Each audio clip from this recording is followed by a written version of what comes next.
करते हैं। Brigade enterprises का शेयर फोकस में है। कंपनी ने बेंगलुरु में ऑफिस स्पेस और मैसूर में लग्जरी रेजिडेंशियल प्रोजेक्ट के लिए एक करार किया है। इसके अलावा कंपनी का शेयर पिछले 6 महीने में करीब 45% दौड़ा है। कंपनी के साथ साथ पूरे रियल एस्टेट पर आउटलुक पर चर्चा के लिए हमारे साथ हैं ब्रिगेड एंटरप्राइजेस के CFO Atul Goyal. Atul ji, good afternoon. पहले तो ये बताइए कि ये जो आपने करार किया है लग्जरी रेजिडेंशियल प्रोजेक्ट के लिए, कितनी बड़ी मार्केट है इस समय बेंगलुरु और मैसूर में लग्जरी मार्केट, और कितने मार्जिन है इस मार्केट में? Good afternoon. देखिए, बॉम्बे और बैंगलोर में लग्जरी का डेफिनेशन अलग होता है, तो मैं वो पहले क्लियर कर दूं। तो यहाँ यहाँ पे लग्जरी जो है 2 करोड़ से ऊपर होती है। 2 to 2.5 के अराउंड लग्जरी जो है वो यहाँ पे डेफिनेशन होती है। तो अगर आप देखें, बीच में मिड इनकम हाउसिंग जो था 65-70% का उसका मार्केट शेयर था, लेकिन अब डिमांड है। और मैसूर में जहां तक बात है, देखिए, अब जब से ये इंफ्रास्ट्रक्चर क्रिएट हो गया है और जब से अब हम मैसूर 1-2 घंटे के अंदर बैंगलोर से जो है आप पहुंच जाते हो, तो वो एक बहुत अच्छा मार्केट है। छोटा शहर है स्टिल अभी भी, तो वो एक आउटर के हिसाब से बहुत अच्छी जगह। और ये जो लैंड है वो बिल्कुल मैसूर के गोल्फ कोर्स के बगल में है, तो इसलिए दिस इज वेरी इंपॉर्टेंट। बिल्कुल। एक्चुअली सही बोल रहे हैं आप।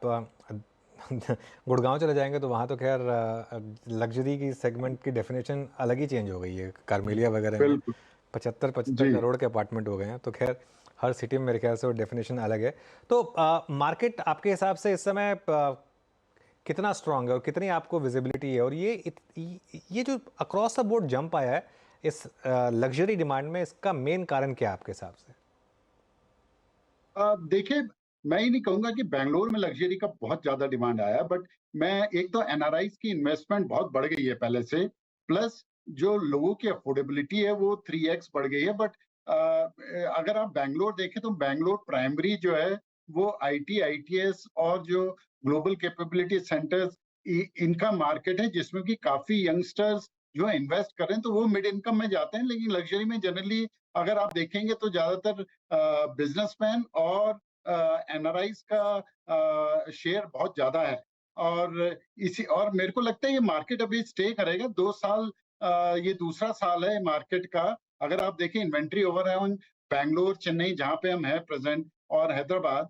हैदराबाद को छोड़ दें तो बैंगलोर और चेन्नई में तो इन्वेंट्री ओवर है लेस देन 10 मंथ्स की है। तो अगर आज आप देखें एब्जॉर्प्शन जो है वो लॉन्चेस से बहुत ज्यादा है, बिकॉज जो डेवलपर्स है वो भी जो है वो कॉट अनअवेयर थे, बिकॉज उन्होंने नहीं सोचा था इतनी जल्दी इतनी अच्छी डिमांड आ जाएगी। तो धीरे धीरे लोग जो है वो अपने अप्रूवल्स लेके प्रोजेक्ट लॉन्च कर रहे हैं। तो हम तो बड़े होपफुल हैं कि आगे जाके रियल एस्टेट का मार्केट जो स्टे करना चाहिए। इकोनॉमी अच्छी कर रही है और अब गवर्नमेंट भी स्टेबल रहेगी, जो कि इंडिकेशन है। तो मेरे को लगता है ये मार्केट अभी अच्छा रहना चाहिए। अच्छा, पता है गोयल सर, नॉर्थ इंडिया का तो अपडेट पता चलता रहता है, साउथ इंडिया का नहीं, इसलिए अच्छा हुआ आप आए। क्योंकि जो दिल्ली साइड से अपडेट आते हैं वो तो कि हाथों हाथ प्रोजेक्ट लॉन्च हुआ, प्री सेल्स में सारा बिक गया, एवरेज रियलाइजेशन किस तरह से बढ़ रहे हैं। साउथ इंडिया जैसे आप बेंगलुरु, चेन्नई, हैदराबाद जिस मार्केट्स में प्राइमरीली ऑपरेट करते हो, किस तरह का मूड है भाई? रेजिडेंशियल प्राइसेस बढ़ रहे हैं, आमतौर पे हम कहते हैं साउथ इंडिया में ड्राइव करता है वो आईटी कंपनी से लिंक डिमांड, और स्टार्टअप्स की डिमांड ऑफ लेट बेंगलुरु में बहुत बढ़ रही थी। ये सब पॉकेट्स हैं जो एक्चुअली पिछले कुछ समय से पस्त पड़ी हुई थी। इसलिए मैं जानना चाहता हूं दरअसल कितनी रोबस्ट वाकई साउथ इंडिया में डिमांड एनवायरनमेंट है। देखिए, डिमांड बहुत अच्छी है। अगर आप बैंगलोर या चेन्नई अगर आप उनका ट्रेजेक्ट्री देखें तो ज्यादा प्राइस इंक्रीज होती नहीं है यहाँ पे।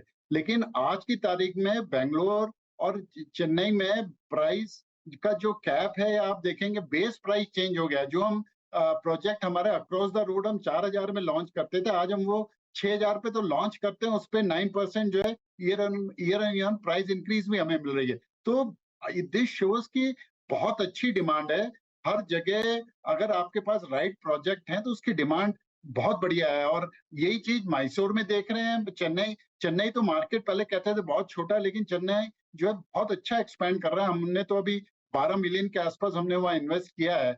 और ऐसी बात नहीं है, इंजीनियरिंग कंपनीज, बीएफएसआई सब अच्छा कर रही हैं और सब लीजिंग में भी देखें उनका शेयर जो है बढ़ रहा है, तो दिस विल इम्पैक्ट जो है पक्का जो है वो रेजिडेंशियल में आएगा। और अगर लेटेस्ट आप एनारॉक की रिपोर्ट देखें तो 65% जो आज की तारीख में इन्वेस्टमेंट है वो जेनेक्स और सारे मिलेनियल्स की है। तो काफी लोग जो है इसमें आज की तारीख में प्रिफर करते हैं। और लास्ट चीज है कि रेंटल जो है वो साउथ मार्केट्स में बहुत बढ़ गया है। अगर आप बैंगलोर में देखें पिछले एक साल के अंदर 25% इंक्रीज रेंटल की हुई है। हालांकि रेंटल यील्ड वही अभी 3% के आसपास है, लेकिन आप देखें अगर रेट 25% बढ़ता है तो लोगों को लगता है कि इट्स बेटर कि हम बाई कर लें, इससे बेटर कि हम रेंट देते रहें। अच्छा, एक बात आपने कही, inventory overhang less than 10 months, तो फिर ऑनगोइंग और अपकमिंग रेजिडेंशियल पाइपलाइन है कैसी इस समय ब्रिगेड की?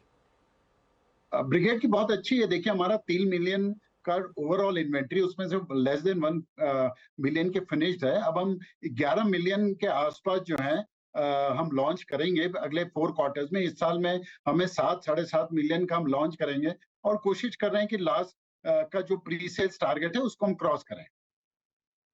अच्छा, ये अपडेट आया, आपने जेडीए साइन किया एक commercial real estate office space के लिए सेंट्रल बिजनेस डिस्ट्रिक्ट बेंगलुरु।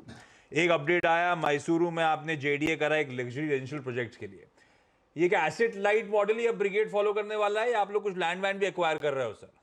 नहीं, देखिए ऐसा है, ये डिपेंड करता है। साउथ जो ट्रेडिशनली जेडीए पे ही चलता था, लेकिन हमने अभी जो अगर आप देखें 600 करोड़ का हमने अहमदाबाद में जो है, अरे सॉरी, हैदराबाद में हमने लैंड ली है।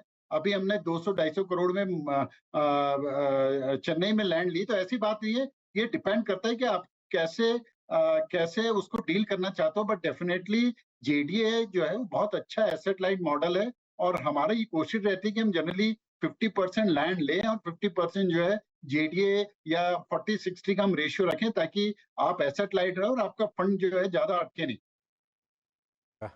बहुत बहुत शुक्रिया सर आज हमारे साथ जुड़ने के लिए और हमसे बात करने के लिए। बहुत बहुत धन्यवाद। चलिए, ये अनुज। हो गई बात ब्रिगेड एंटरप्राइजेस की। जलवे हैं रियल एस्टेट के वैसे इस समय। हम लोग बेंगलुरु क्यों नहीं शिफ्ट होते?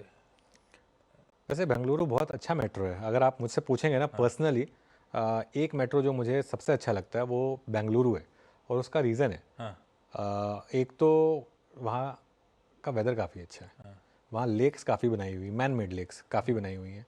एक दिक्कत है बस वहाँ पे ट्रैफिक जो है ना वो मुंबई जैसा ही है, उससे ख़राब भी है कई जगह। लेक्स, नेचुरल ब्यूटी और कम ट्रैफिक, वो ऑप्शन है अपने पास। कहाँ पे? भोपाल। भोपाल। शिल्पा जी, यार 2-2.5 करोड़